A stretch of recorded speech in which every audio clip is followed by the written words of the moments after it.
Olá, turma, tudo bem com vocês? Mais uma aula hoje de revisão.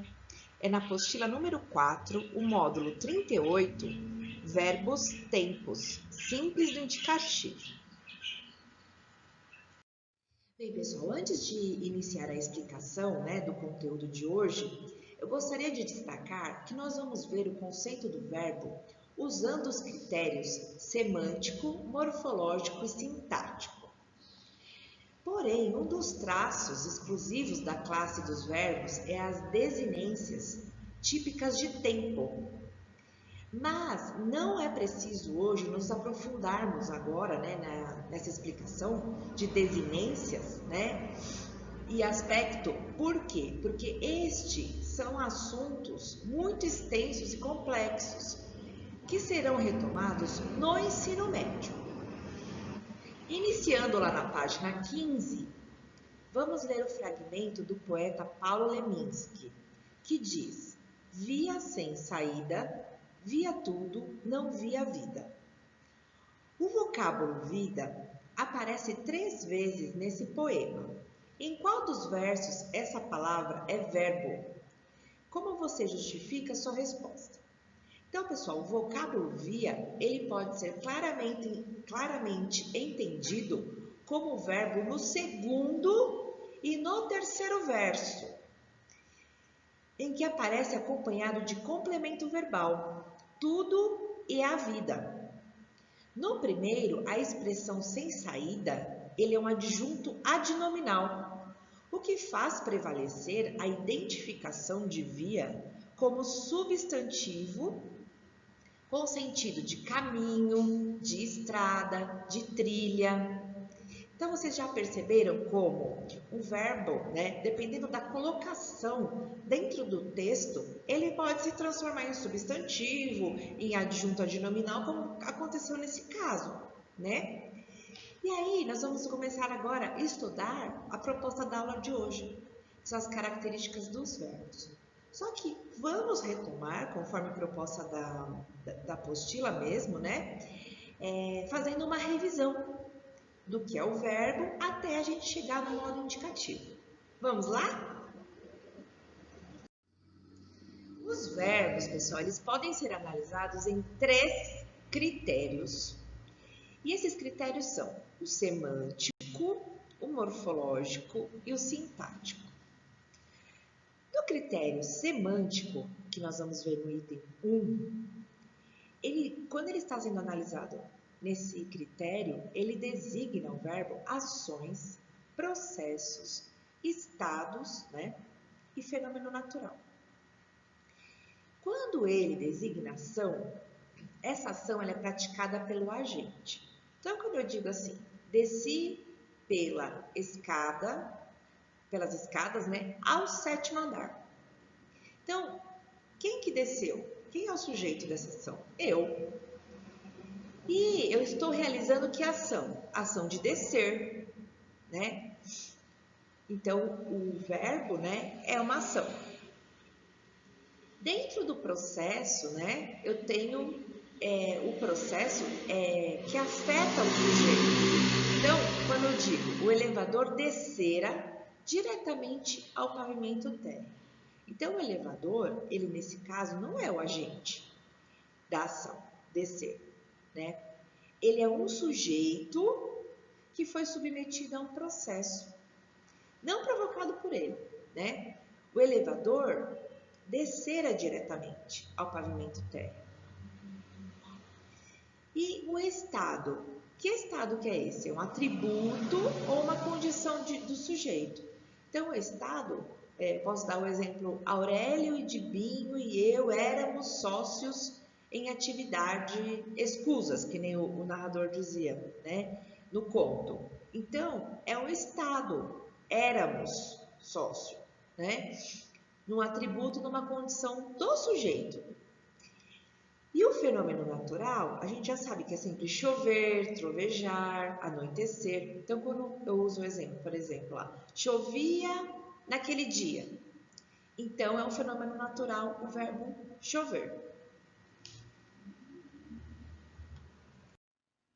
O item 2, nós vamos falar sobre o critério morfológico, que é um pouco mais extenso. Ele tem mais itens a serem analisados e estudados, né? Os verbos, eles se flexionam nesse critério morfológico para exprimir o quê?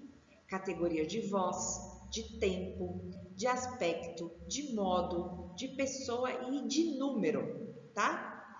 Então, quando a gente está falando do modo, indica que o enunciador pretende que o processo verbal que ele anuncia seja percebido por um interlocutor ou até pelo leitor, né?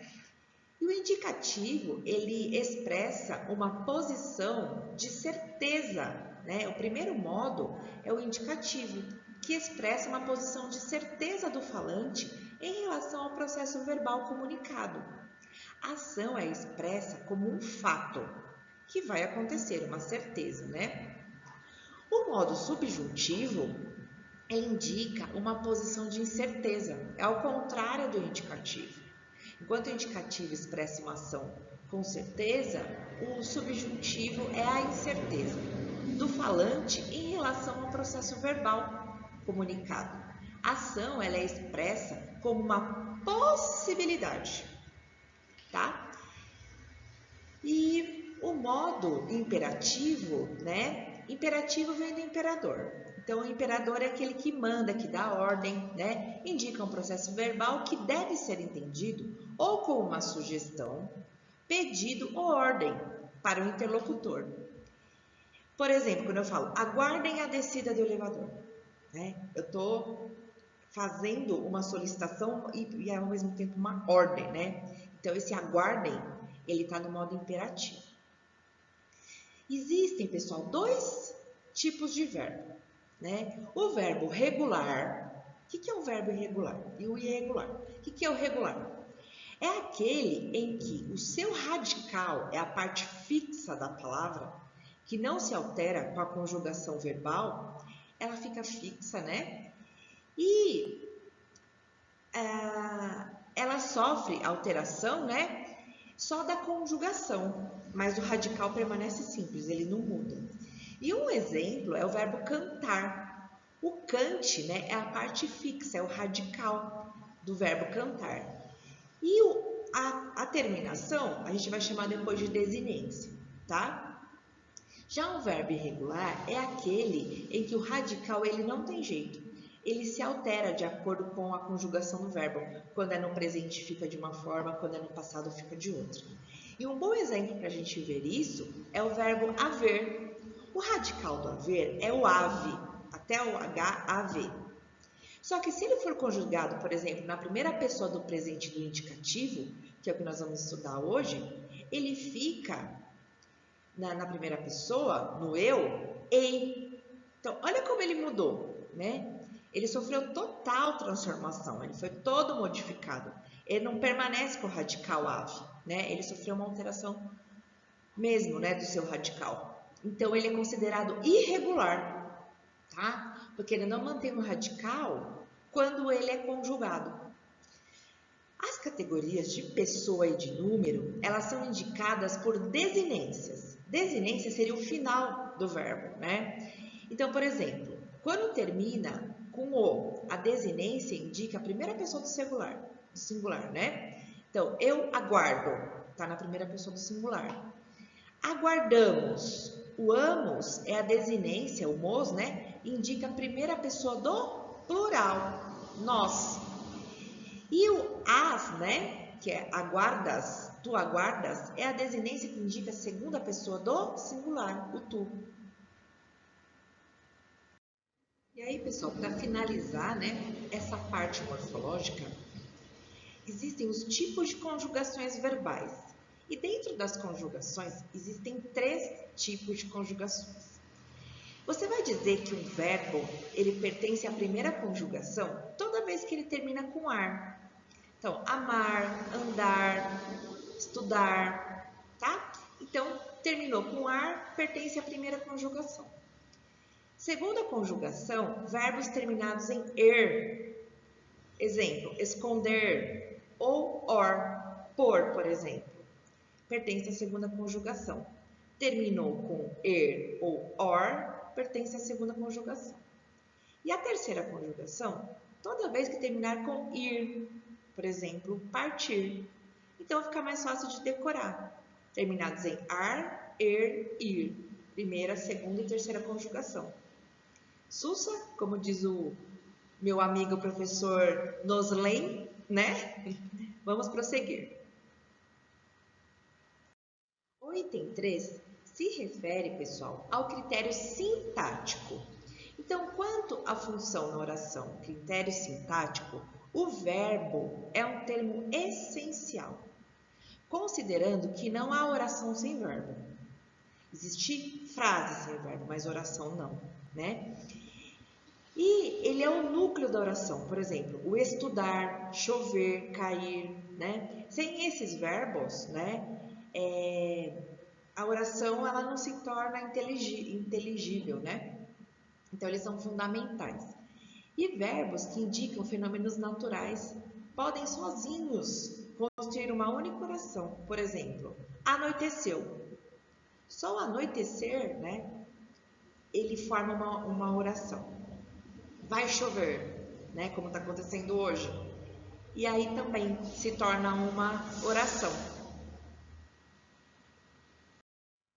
Então, pessoal, resumindo tudo que nós falamos até agora, nós vimos em relação à parte sintática do verbo que ele pode indicar ação, processo, estado e fenômeno da natureza, certo?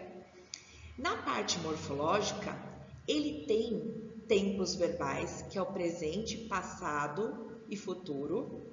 Ele tem os modos indicativo, subjuntivo e imperativo. Existem dois tipos de verbo, o regular e o irregular. Existem as categorias de pessoa e número, que são definidas pelas desinências, né? Ou seja, as conjugações. Existem 3 tipos de conjugações, primeira, segunda e terceira.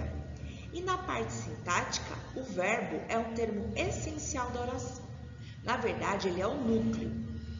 Então, uma boa dica para os estudos é se vocês conseguirem também fazer um mapa mental sobre o verbo, né, e tudo que nós falamos, né, para ajudar nos estudos, como eu coloquei aqui como exemplo, tá? Então, finalmente nós vamos, né, iniciar aí falando do modo indicativo e seus tempos. Tempos por quê, pessoal? Porque nós temos 6. Lembra que eu sempre explico para vocês que a língua portuguesa, a parte de gramática, é como se fosse uma cômoda com várias gavetinhas, e aí você vai abrindo essas gavetinhas? Exatamente isso. Olha aqui, nós temos 3 modos verbais, o indicativo, o subjuntivo e o imperativo. Dentro da gavetinha do indicativo, nós temos 6 tempos verbais. Quais são esses tempos verbais? O presente, que aí um exemplo é ele consegue. O pretérito perfeito, que seria o passado perfeito, ele conseguiu. O pretérito imperfeito ou passado imperfeito, ele conseguia. O pretérito mais que perfeito, ou seja, o passado mais que perfeito, ele conseguira. Futuro do presente, eu conseguira, né? E futuro do pretérito, que seria o futuro do passado, ele conseguiria, tá?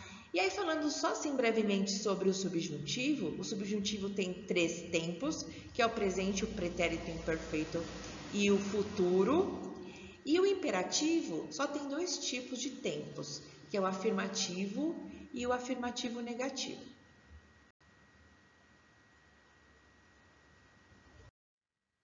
Agora, pessoal, vamos nos aprofundar um pouco mais nos tempos simples do indicativo. O presente, por exemplo. O presente do indicativo, ele denota uma declaração, que se refere ao momento da fala. Então, quando eu falo assim, olha o céu riscado de barras de ferro, né? Sobre o fato ou ação permanente, tido como inquestionável ou habitual, verdade universal, provérbio, preceito. Quando eu digo, no edifício Cairo, cada andar corresponde a um apartamento. Isso é inquestionável, né? Brasília é a capital do Brasil. Isso é uma verdade inquestionável. Quem não se enfeita, por si rejeita. E o exemplo é sempre mais eficaz do que o preceito. Então, são informações como tidas inquestionáveis. Sobre fato próximo e certo, valor de futuro. Na próxima semana começam os jogos de inverno. Então, é um fato certo. E aí, pessoal, ainda falando sobre o presente, o tempo presente, né? Sobre fatos passados narrados como se estivesse acontecendo no momento da fala, para adquirir vivacidade e realce, tempo conhecido como presente histórico. Por exemplo, no dia 17 de agosto de 1987, morre Carlos Drummond de Andrade, um dos nossos maiores poetas. Então, as formas verbais do presente, elas são empregadas em textos de gênero argumentativo, como a dissertação, o artigo de opinião, o editorial, a resenha, a carta de solicitação ou de reclamação, a carta de leitor, entre outros. Agora, quanto ao pretérito. O pretérito denota uma ação anterior no passado, porque pretérito é a mesma coisa que passado, né? Ao momento da fala. E ele é subdividido em pretérito perfeito, passado perfeito, por exemplo. O perfeito indica ações concluídas no passado. Então, elas começaram e terminaram, dentro de um espaço de tempo determinado. Então, por exemplo, cortei a discussão e saí do bar.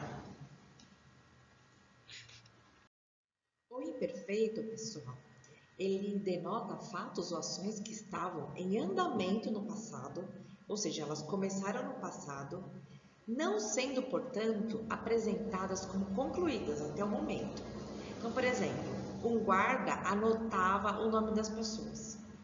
Então, ele começou no passado, mas a gente não sabe se ele terminou. O imperfeito também indica ação que ocorreu no passado simultânea a outra. Por exemplo, percebi que o uísque influía demais nas opiniões, né? Então, uma ação ocorreu no passado simultânea a outra, né? Que eram as opiniões. A ação habitual no passado. Aurélio cuidava com honestidade da administração da firma. Então, cuidava, né? Está no passado habitual. E fatos concomitantes no passado em descrições. Por exemplo, lá estava o dibinho, na mão direita via-se entre os dedos um botão comum do qual pendiam fiapos de tecido. O mais que perfeito. O mais que perfeito, pessoal, ele denota uma ação passada anterior a outra que também ocorreu no passado. É como se fosse o passado do passado. Por exemplo, quando desci para o saguão, já estou falando do passado, a polícia ainda não chegara. Então, é o segundo fato e o primeiro fato do passado.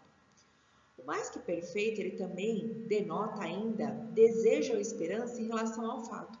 Quando eu digo assim, quem me dera ter novamente 8 anos, né?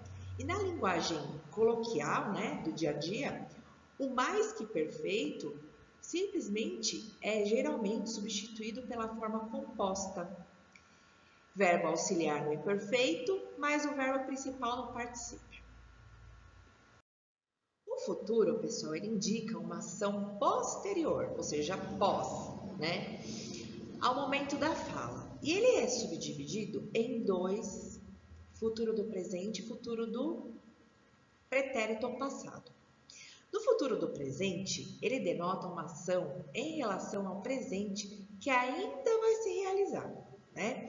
Então, por exemplo, quando eu digo Dibinho jamais demonstrará a sua inocência. Então, é uma ação que ainda vai se realizar, ainda vai acontecer. O futuro do presente também pode indicar ação hipotética duvidosa. Por exemplo, diante dos fatos atuais, todos pensarão que sou o culpado da morte de Dibinho. Será ele o assassino de Dibinho?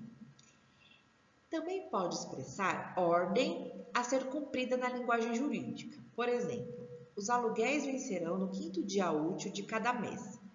sendo que, pagos em atraso, sofrerão um acréscimo dos juros previstos em lei.